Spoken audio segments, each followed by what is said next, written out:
Menteri Perdagangan tahun 2015-2016 Thomas Trikasih Lembong atau Tom Lembong ditetapkan menjadi tersangka korupsi impor gula oleh Kejaksaan Agung pada Selasa 29 Oktober 2024. Sekitar pukul 21.00 waktu Indonesia Barat, Tom Lembong tampak keluar dari gedung Kejagung dengan mengenakan rompi pink dan diborgol. Ketika sejumlah wartawan bertanya kepadanya, Tom Lembong hanya menjawab singkat sembari menebar senyuman. Ia pun mengatakan serahkan saja semua kepada Tuhan Yang Maha Kuasa.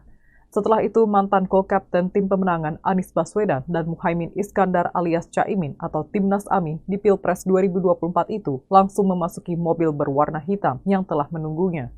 Setelah ditetapkan menjadi tersangka, Tom Lembong pun ditahan di Rutan Salemba Cabang Kejaksaan Negeri atau Kejari, Jakarta Selatan selama 20 hari ke depan.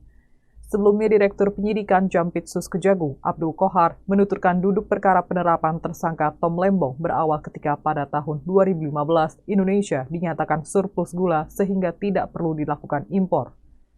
Namun Kohar mengatakan Tom Lembong yang saat itu menjabat sebagai Mendak justru tetap mengizinkan adanya impor gula ke PT AP.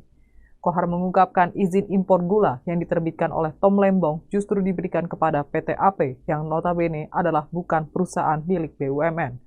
Padahal merujuk pada peraturan Mendak dan Menperin, perusahaan yang diizinkan untuk mengimpor gula adalah perusahaan milik BUMN. Tak hanya itu, Kohar juga menyebut izin impor gula dari Tom Lembong tersebut tidak diputuskan lewat rapat koordinasi dengan instansi terkait dan tanpa rekomendasi dari Kementerian Perindustrian. Kohar menuturkan lalu ada rapat bersama dengan kementerian di bawah Kemenko Perekonomian yang salah satunya membahas terkait kurangnya cadangan gula pada tahun 2016 sebanyak 200.000 ton.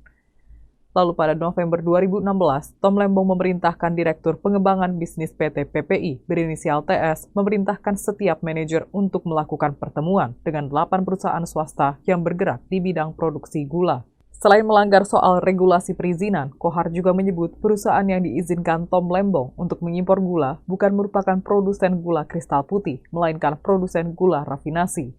Kohar mengatakan perbuatan Tom Lembong ini mengakibatkan negara mengalami rugi mencapai 400 miliar rupiah. Kini Tom Lembong ditahan selama 20 hari ke depan di Rutan Salemba Cabang Kejaksaan Negeri atau Kejari, Jakarta Selatan. Download Tribun X sekarang. Menghadirkan lokal menjadi Indonesia.